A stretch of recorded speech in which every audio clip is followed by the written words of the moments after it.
from the 37th parallel on America's haunted highway, it's Pixelated Paranormal, your guide to the unusual and the strange.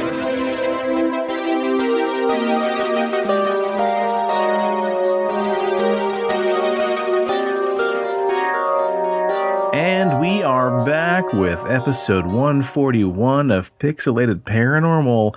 And yep, this time around, it's another Cryptid Encounter. Cryptid Encounters number 11, the Rake. But first, there's not a whole lot of news right now going on, but I thought I'd make a fun little announcement here. Today, we're recording this on April 9th, and it is the anniversary of the Mercury 7. That's right, on April 9th, 1959, the names of all 7 astronauts included in the Mercury space program were announced. Scott Carpenter, Gordon Cooper, John Glenn, Gus Grisham, Wally Schirra, Alan Shepard, and Deke Slayton. And these were all members of the Mercury 7 who eventually flew in space. They piloted the 6 spacecrafts of the Mercury program that had astronauts on board from May of 1961 through May of 1963.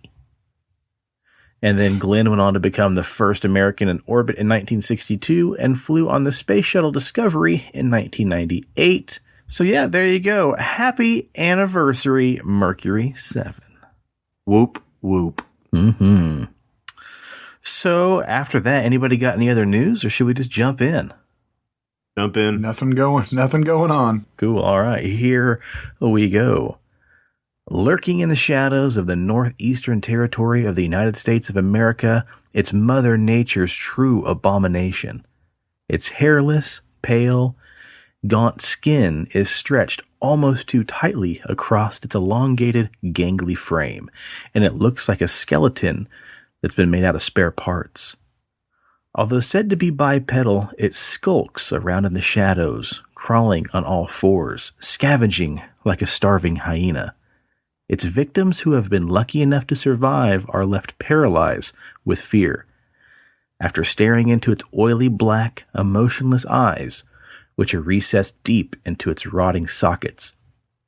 If you're one of the few fortunate enough to be left alive, from its gaping foul mouth, full of dull, jagged, broken teeth, the creature will leave you with one solitary warning. I am the Rake. So stories of this monster date back to the 15th century. The earliest written record comes from an English seafarer commonly referred to simply as the Mariner.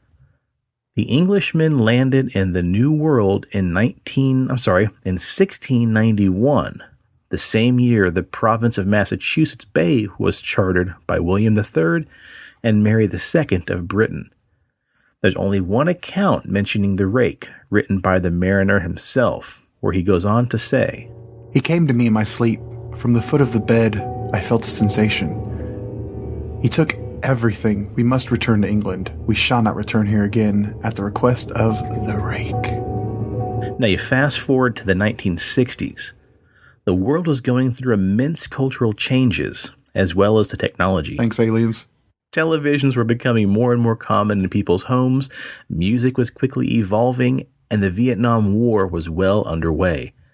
John F. Kennedy was assassinated, and Elvis Presley had just gotten back from his 2-year stint in the U.S. Army. The Kinks had just dropped their hit, You Really Got Me, while the Rolling Stones couldn't get no satisfaction. Everything was rapidly changing and evolving, and something truly terrifying was still stalking the streets of downtown New York. Something with hands that were 6 inches wide, twice that of a normal human's hands, with long, razor-sharp fingers that knew nothing except how to tear apart and shred anything or anyone it managed to get a hold of. One person who crossed paths with the Rake in 1964 said that the encounter was too much to live with and took his own life, leaving behind this note. As I prepare to take my life, I feel it is necessary to get rid of any guilt or pain I have introduced through this act. It is not the fault of anyone other than him, for once I awoke and felt his presence, and once I awoke and saw his form. Once again I awoke and heard his voice and looked into his eyes. I cannot sleep without fear, or what I might next awake to experience. I cannot ever wake. Goodbye. P.S. To my dearest Lenny, I have prayed for you. He spoke your name. The common theme throughout many accounts is the overwhelming terror that wraps around these people, and the fact that all of these accounts, and most of them in general, happen while the victims are sleeping in their bed. Due to this fiendish creature's skittish disposition, it tends to be active only at night. And what's also interesting about this particular creature is that it's said to not only haunt you in your waking hours, but to also haunt you in your dreams as well. Many victims of the Rake have reported countless nights full of reoccurring dreams featuring a strange, bony, canine-like creature hunched over, looking and sniffing at the ground. Slowly it makes its way towards the dreamer, and then when the creature finally lifts its head, they are met with a man's face, but the eyes are inky black and sunken into its skull, like it hasn't slept in centuries. And then, right before the person wakes up, the creature will whisper the name of a loved one. This dream will occur over and over, leading up to the terrifying face-to-face contact with the creature. While just about everyone who encounters it finds its presence revolting, terrifying, and frightening, one needs to remember that the Rake does not usually seek out people. It simply just appears, without any real reason. You can't simply summon the creature through a ritual like Bloody Mary or the Slenderman.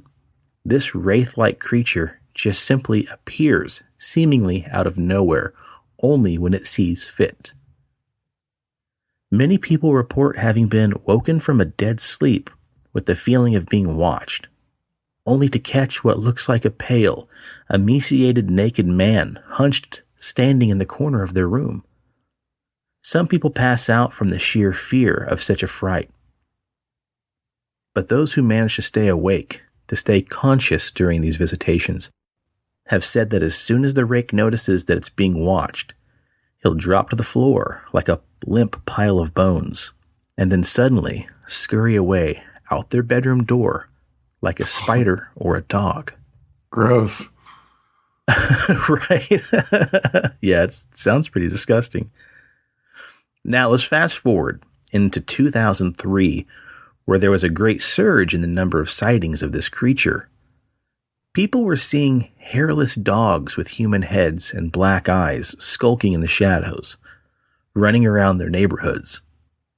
These sightings were only happening at night, mostly across rural upstate New York, but also other parts of the Northeast as well, including one possible sighting in Idaho. And many of these sightings were reported in the local media, coupled with odd reports of animal mutilations, and one specifically odd MO of this nocturnal creature. Many people reported that they were being awoken late at night by a bizarre, lanky albino figure sitting on the foot of their bed. But oddly enough, the creature was not looking at the person, but instead just staring off into space, almost like it was completely unconcerned about the people or persons in the bed which it was sitting on. Now, as if this wasn't enough to inspire nightmares for years to come, presto, you dug even deeper into the myth of the Rake, and you found a whole new level of terror, which is just exactly what the creature actually does to those unfortunate enough to be left alone. Yep. So, most notoriously, the Rake simply subdues its victims and tears them apart, bit by bit, with its long, knife-like fingers, stripping their skin from their bodies, and then devours them in a disgusting, bloody mess. Like, fuck. But like a Freddy Krueger. yeah, there is a potential that its victims could instead suffer a fate worse than being disemboweled. So, this could be internet bullshit or the case of a real-life facehugger, aka the little aliens. Now, you and I, if we want to reproduce, we bang some out. But the rake, Spoilers. opening the host's mouth, releases protozoarus ingested by French kissing. So imagine this guy, jumping on top of you in the middle of the night while you're paralyzed. He forces your mouth open and then sucks that tongue down in there and releases this long black-like worm thing. Oh, God. And, it, moves its way down your esophagus, forcing its way down in there, spreading itself across your body. And then once it's in there, good and tight, the rake releases its grip from the host, and the gestation period, probably lengthy and horrible, begins. Now, let's talk about this gestation period. Following steps happen. A, it feeds by the host until matured. Once fully developed, it releases itself from the host and then feeds on the host until it is matured fully into a rake. The nothingness releases itself from the host's body. With the propagation of the species, it is eternally dependent on living human beings. The rake must nourish itself like Nosferatu, a living vampire-like creature who needs the substance of meat and blood, not only human, but small animals as well. That's just fucking weird. Yeah, creepy. It sounds a lot like the vampire hybrids off of Blade 3. Yeah. Yeah. They have that jaw that split apart. Yeah. Yeah. Now, Kinda rapey. it is. Maybe that should be the name change. The rake. Yeah, no shit. Now, the next story perhaps is the most notorious encounter with the rake, and it comes from a woman claiming that she was visited one night after returning from a hiking trip at Niagara Falls. 3 years ago, I had just returned from a trip from Niagara Falls with my family on the 4th of July. We were all very exhausted after a long day of driving. So my husband and I put the kids right to bed and called it a night. At about 4 a.m., I woke up thinking my husband had gotten up to use the restroom. I used the moment to steal back the sheets, only to wake him in the process. I apologized and told him I thought he got out of bed. When he turned to face me, he gasped and pulled his feet from the end of the bed so quickly, his knee almost knocked me out of the bed. He then grabbed me and said nothing. After adjusting to the dark for half a second, I was able to see what caused this strange reaction. At the foot of the bed, sitting and facing away from us, there was what appeared to be a naked man, or a large hairless dog of some sort. Its body position was disturbing and unnatural, as if it had been hit by a car or something. For some reason, I was not instantly frightened by it, but more concerned to its condition. At this point, I was somewhat under the assumption we were supposed to help him. My husband was peering over his arm and knee, tucked into the fetal position, occasionally glancing at me before returning to the creature. Can you imagine just waking up and seeing some fucking just anorexic albino, just husk of a Gollum man? looking dude? Yeah, sitting on your fucking bed. And as you're reading that, Steve, instead of peering, I thought you were going to read he was peeing himself because he was so scared. But you didn't. That would have been funny. Right.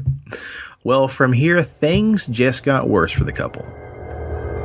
In a flurry of motion, the creature scrambled around the side of the bed and then crawled quickly into a flailing sort of motion right along the bed until it was less than a foot from my husband's face.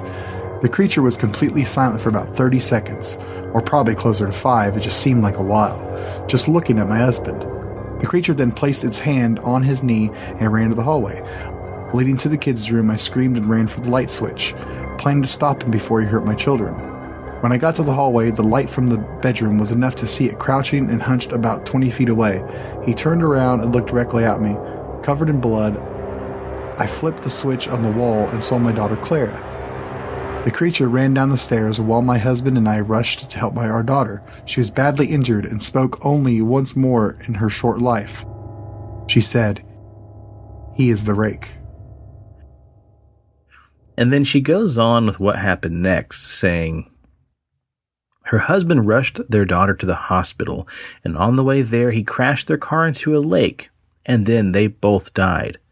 She says the police and local community were there and very sympathetic at first, but ultimately unhelpful. It was viewed as a simple tragedy, a father and daughter dying on the way to a hospital. Nobody took the claims of a mysterious figure or the last words of the girl very seriously. They were recorded as just the hysterics of a new widow grieving over the death of her husband and daughter. Now, there is an epilogue to that story I found later on. Several months after, my son Justin and I stayed in a hotel near my parents' house. After we decided to return home, I began to look for answers myself. I eventually located a man in the next town over who had a similar story. We got in contact and began talking about our experiences. He knew 2 other people in New York who had seen the creature we now refer to as the Rake. It took the 4 of us about 2 solid years of hunting on the internet and writing letters to come up with a small collection of what we believe to be real accounts of the Rake. None of them give any details or history or follow-up, but one journal had an entry involving a creature in its first 3 pages, but never mentioned it again. The ship's log also explained nothing of the encounter, saying only that they were told to leave by the Rake. And Steve, that is the actual log that you read earlier from the Mariner. There were, however, many instances where the creature's visit was one of a series of visits with the same person. Multiple people also mentioned being spoken to, my daughter included. This led us to wonder if the Rake had visited any of us before my last encounter. I set up a digital recorder next to my bed and left it running all night, every night, for 2 weeks. Then I would tediously scan through the sounds of me rolling around in my bed each day when I woke. By the end of the 2nd week, I was quite used to the occasional sound of sleep while blurring through the recording at 8 times normal speed. On the first day of the 3rd week, I thought I heard something different. What I found was a shrill voice. It was the Rake. I can't listen to it long enough to even begin to describe it. I haven't let anyone else listen to it yet, and all I know is that I've heard it before, and now I believe that it has spoken when it was sitting in front of my husband. I don't remember hearing anything at the time, but for some reason, the voice on the recorder immediately brings me back to that moment. The thoughts that must have gone through my daughter's head make me very upset. I have not seen the Rake since it ruined my life, but I know that it has been in my room while I've slept. I know and fear that one night I will wake up to see him staring back at me. And while doing research for this episode, I actually found another story of a similar creature called the Beast of Berwick. Here's a story of somebody researching that creature. Looking at pictures on Google, searching for keywords, the Rake, I look for both a drawn picture of a pale humanoid figure and a picture of a news report with the word Berwick on the bottom of it. One morning I woke up early for school. We live in a city away from my bus stop because I like schools in the other city. Anyways, it was dark, and as we were driving on the highway, on Highway 90, and we are baffled by the sight of 7 police state troopers and 4 military trucks filled with Marines, who are currently climbing out of trucks that were filing into the woods. There was also a big portable spotlight shining in the woods as well, as if they were trying to find something. Each Marine was equipped with what appeared to be an assault rifle of some sort, and they were all in a rush. The police stopped us and asked us what our business was in the area, and told us to leave. We did as we were told, and a few days later, it was called the Monster of Berwick, and it appeared in the news. There was apparently a new blackout the day it was discovered. All the power in the city was lost. Nobody knows the whereabouts of the Rake, and I'm sure I don't want to know either.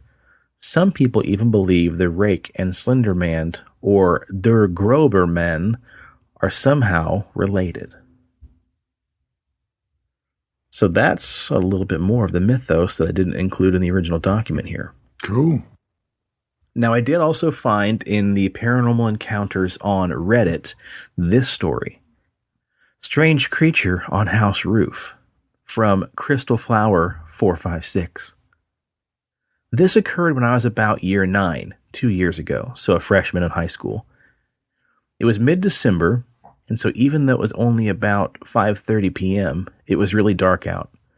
I have anxiety, which also means I'm mildly paranoid when walking anywhere alone, dark or not.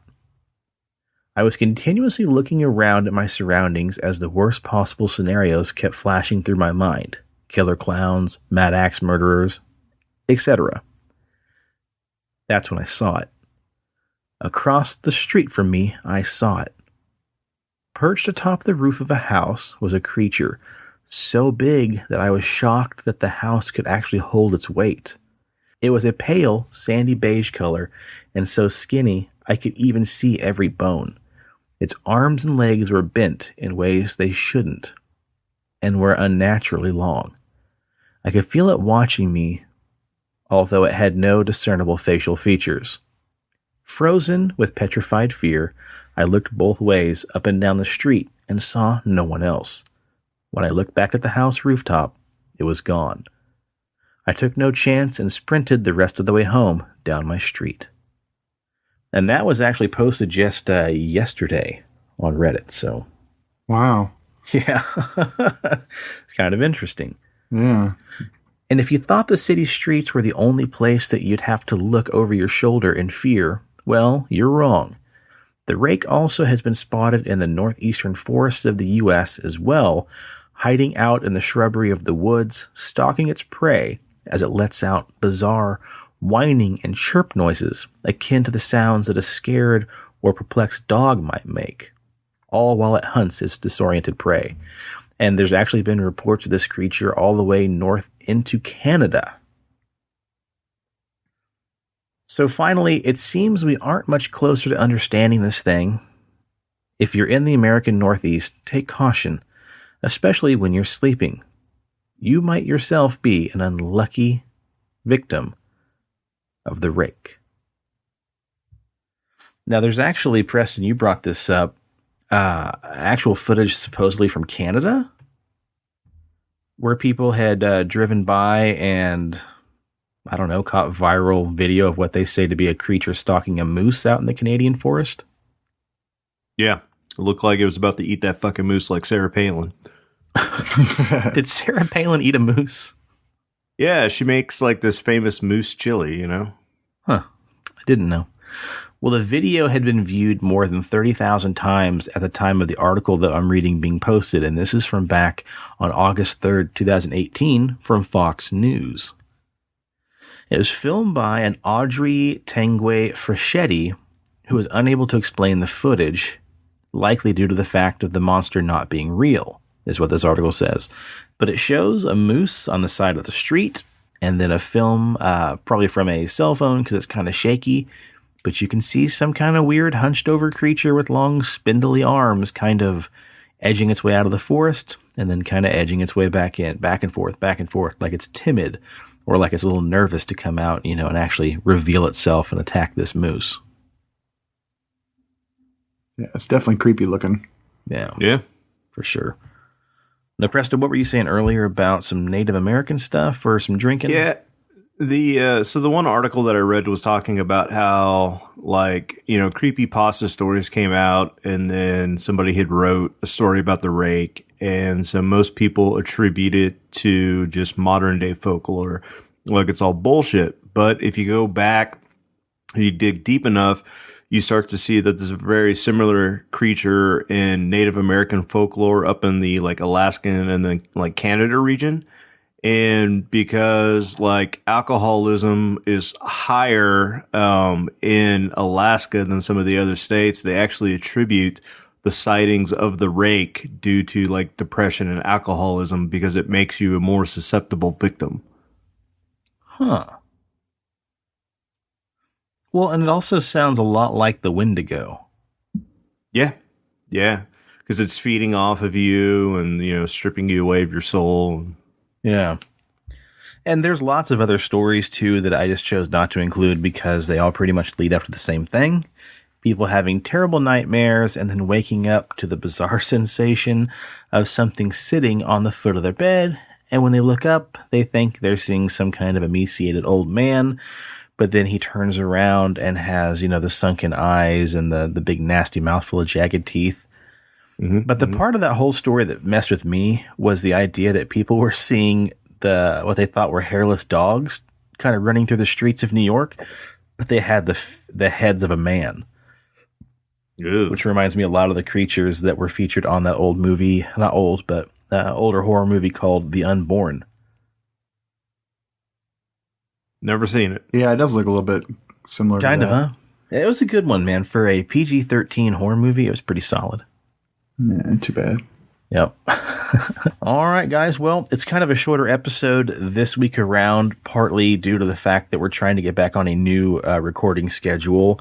So we had to record 2 episodes this week. So we actually recorded this just 2 days after we recorded the White River Monster episode. So, But hopefully that puts us on a better recording schedule and we can actually do some deeper dives and get some more research done in between recordings and kind of get back to the good old-fashioned pixelated paranormal.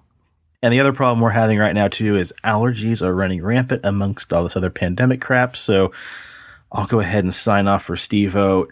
Check us out on Instagram, PXL Paranormal. That's where we post all the visual companions, all the news, and all the updates for the show. Check out our Facebook page, the Pixelated Paranormal Podcast.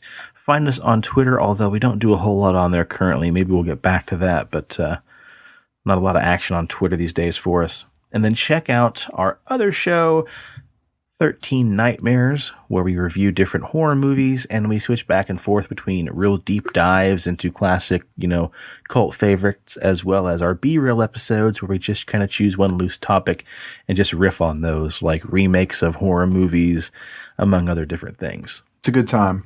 Yeah, very good. And then also check out the rest of the shows on the Pixelated Sausage Network. Check out Mark's solo show, Pixelated Sausage. Check out his Attack the Backlog video game series on YouTube, where he reviews all of his favorite games he's never played. And then Presto, what do you got for us?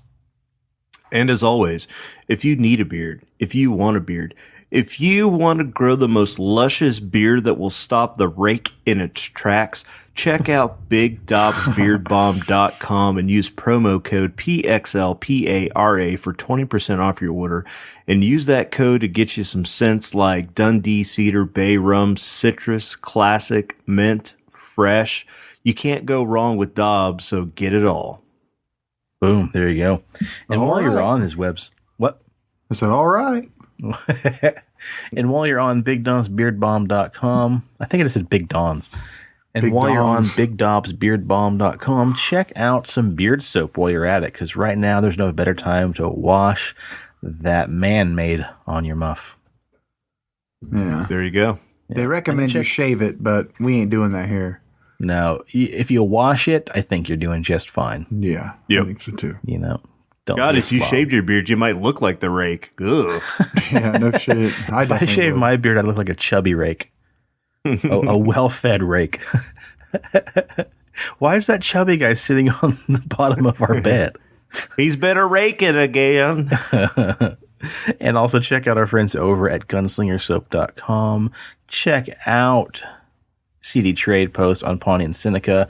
Right now, I think they're doing online orders only, I believe, because of everything going on.